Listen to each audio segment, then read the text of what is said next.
will build back better. Contact your local cable company to get in the circle. Coming up on First at 4, several candidates officially filed to run for governor today, just ahead of the deadline. And we'll tell you about a pilot program designed to help turn inmates' lives around. Plus, cooler weather moving back into the region for later tonight. The full breakdown coming up as Mountain News First at 4 starts right now. Dedicated to Eastern and Southern Kentucky, this is WYMT Mountain News First at 4. Good afternoon, I'm Steve Hensley. First at 4, as the deadline to file for the 2023 governor's race quickly approaches, the race is growing crowded. So far, a dozen candidates have filed. Samantha Valentino has more. I think right now it's like a Kentucky basketball game. You walk in the arena, the score is 0-0, and it's whoever's going to be, working the hardest and reaching the most Kentuckians. Former UN Ambassador Kelly Craft was one of several Republicans to file for Kentucky's gubernatorial race on Thursday, along with Somerset Mayor Alan Keck. We're going to go right to the voters. You're going to see a lot of authentic content and a different style campaign. We look forward to the debates where we get to hear the tough questions asked and soon the tough questions answered. Agriculture Commissioner of Kentucky Ryan Quarles also added his name to the list. It's a crowded field with many friends, but I think that we are the ticket that can energize both rural and urban Kentucky and unite our state. They're all looking to face Governor Andy Beshear in this year's gubernatorial race. He filed for re-election back in December. It's going to be about who can fulfill the needs of our families, and having a pretty special family myself. I think the voters of Kentucky, who by now know me pretty well, know that I'll work for them tirelessly each and every day. Among the crowd is also Democratic candidate Jeff Young and Republican Attorney General Daniel Cameron. He filed to run earlier this week. Over these last 3 years, we've had a unique opportunity to stand up for the constitutional rights and conservative values and principles of the Commonwealth. And we want to make sure that going forward there is a governor in Kentucky who understands those shared values. In Frankfort, Samantha Valentino, WKYT. The filing deadline to enter the May primary is tomorrow, and we're still keeping a close eye to see if former Governor Matt Bevin might file at the last minute. Some speculation he might do that. We'll just have to wait and see. Law enforcement officials in Perry County announced a High Five rural traffic safety project aimed at increasing seatbelt use. Sheriff Joe Engel reported Perry County ranks the highest in car accident deaths where a seatbelt was not used. Engel says that data has led them to start the High Five program. I've been a law enforcement officer for many years, and it seemed very odd to me, and I was like, we've got too many people dying. The project also involves Knott County law enforcement. We'll have more about it tonight at 6. A statewide pilot program has made its way to one eastern Kentucky county, and as WYMT's Dakota Makris explains, it is designed to help inmates turn their lives around. Kentucky Senate Bill 90 was signed by the governor last year.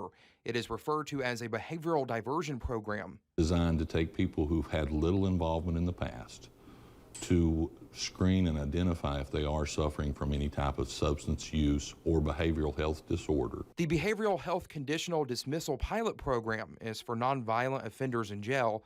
Letcher County started the pilot program on January 1st. At the end of a 4-year process to look at it and actually to see if all this effort and work actually pays off as far as actually helping people in their lives, reducing the recidivism and coming back to court. Letcher County District Judge Kevin Mullins calls this a monumental effort and something the county needed to do. And in fact, actually got people out of jail, which would cost the taxpayers money. Hoping to improve the lives of fellow Kentuckians. In Letcher County, Dakota Makris, WYMT Mountain News. We are told 11 counties across the state have implemented this program. Well, we want to remind you about the WYMT blood drive that is happening tomorrow. The Kentucky Blood Center Bloodmobile will be parked outside the station here in Hazard from 3 until 7 p.m. And we have the address there on your screen. All donors will receive a KBC hoodie while supplies last.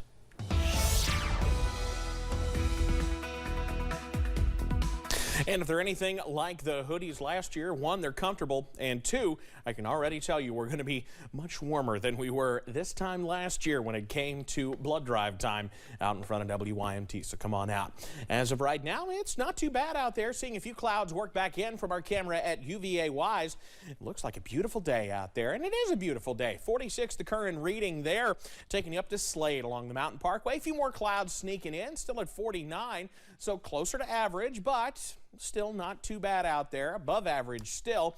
54 Williamsburg. How about 57 Jacksboro? Still 55 Harlan. 50 apiece Jackson and in Hazard. 51 right now Irvin and in London. So we are above normal and mostly dry out there. You see a few clouds sneaking in. One of those weak little boundaries, kind of a spoke off of that big time low pressure to our north, trying to work on in. Could give us a stray flurry overnight. Temperatures will more than support it zone by zone. Upper 20s, low 30s across the Cumberland Valley as we head into tonight. Kentucky River Valley, low to mid-30s throughout the region with a couple of more clouds in place, and low to mid-30s in the Big Sandy as well. We're looking chillier as we head into the day tomorrow. The details on temperatures a little closer to normal coming up in a few minutes. Steve? All right, Evan, thank you. The battle for Speaker of the House dragged into a third day as the GOP remains deadlocked on Capitol Hill. Lawmakers have not been sworn in yet, and the Biden administration is operating without House oversight. CNN's Chris Newen has more on the impasse from Washington. Ahead of a third day of votes for House Speaker, we're all working together to find a solution. Republican Representative Kevin McCarthy of California arrived on Capitol Hill Thursday with cautious optimism, despite failing to get enough votes to secure the top job.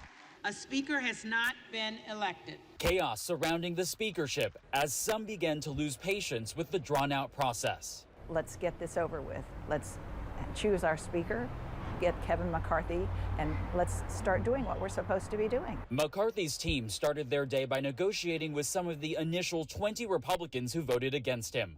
A very small minority of a slim majority. GOP hardliners who don't necessarily speak with one voice. I will never vote for Kevin McCarthy.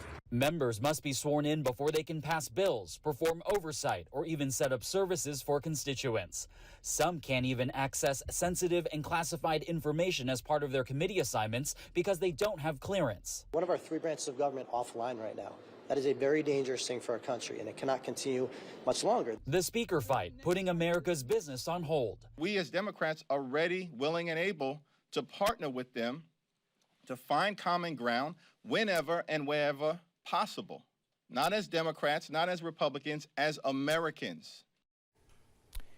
And the battle continues. McCarthy did not secure enough votes to win Speaker of the House in the 7th, 8th, and I believe 9th round of voting, which is ongoing, probably almost over at this point, but just before I came out here, it appeared he would not get the votes again. So it continues. We'll keep following it. President Biden will mark the 2-year anniversary of the January 6th insurrection tomorrow with a Presidential Citizens Medal ceremony. The president is set to award 12 people who showed courage and selflessness around the events of the Capitol riot. Honorees include law enforcement officers injured that day, as well as poll workers who rejected efforts to overturn the 2020 election results. Capitol Police Officer Brian Sicknick, who died the day after the insurrection, is receiving a medal posthumously. The Presidential Citizens Medal is one of the country's highest civilian honors. The funeral for former Pope Benedict XVI took place today in Vatican City. Before the ceremony, bells slowly tolled as the pallbearers brought the cypress coffin into the crowd's view. Those who were there prayed to the rosary as Benedict's coffin left St. Peter's Basilica. His coffin was placed in front of the altar where Pope Francis presided over Mass. Benedict's coffin was moved through the Basilica to the Vatican crypt for burial in the first tomb of John Paul II. Coming up on First at 4, a storm system in California continues to cause problems. Plus, it's feeling cooler, well, like it should, throughout the region tonight and into tomorrow. The latest breakdown coming up after this.